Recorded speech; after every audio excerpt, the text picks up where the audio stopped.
bentrovati ad una nuova edizione del TG Flash di New Sicilia. Potrebbe rivelarsi necessario rifare il processo di primo grado per l'omicidio di Lorena 40, la studentessa di medicina uccisa in una villetta di Furcisicolo nel Messinese il 31 marzo 2020.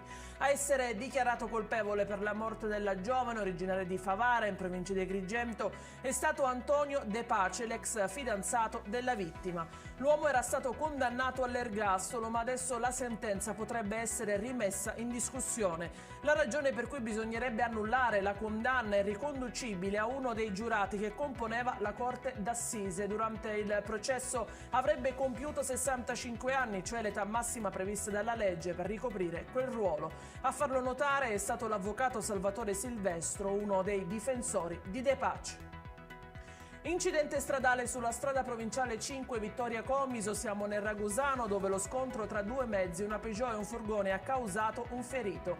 Trasportato al pronto soccorso dell'ospedale Guzzardi di Vittoria il conducente dell'auto, che ha riportato ferite lievi. Le cause di quanto accaduto sono ancora da accertare, entrambi i mezzi sono finiti fuori strada dopo l'impatto, l'auto si è addirittura cappottata.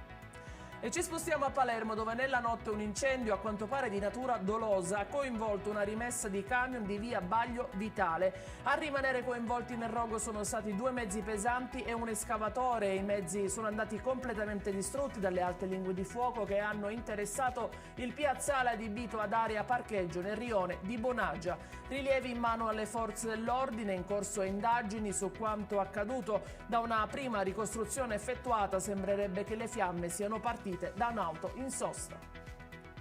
L'Antitrust chiede documentazione alla finanza in merito al caro carburante. Il presidente dell'autorità garante della concorrenza e del mercato, Roberto Rustichelli, ha scritto al comandante della Guardia di Finanza, Giuseppe Zaffarana, chiedendo collaborazione al fine di acquisire informazioni sui controlli effettuati sui prezzi dei carburanti. L'Antitrust vuole valutare i risultati delle rilevazioni dei prezzi, con particolare attenzione alle violazioni accertate che hanno rivelato pratiche commerciali scorrette nei confronti di consumatori e concorrenza. Questa era l'ultima notizia, il TG Flash ritorna con nuovi aggiornamenti alle ore 20. A più tardi.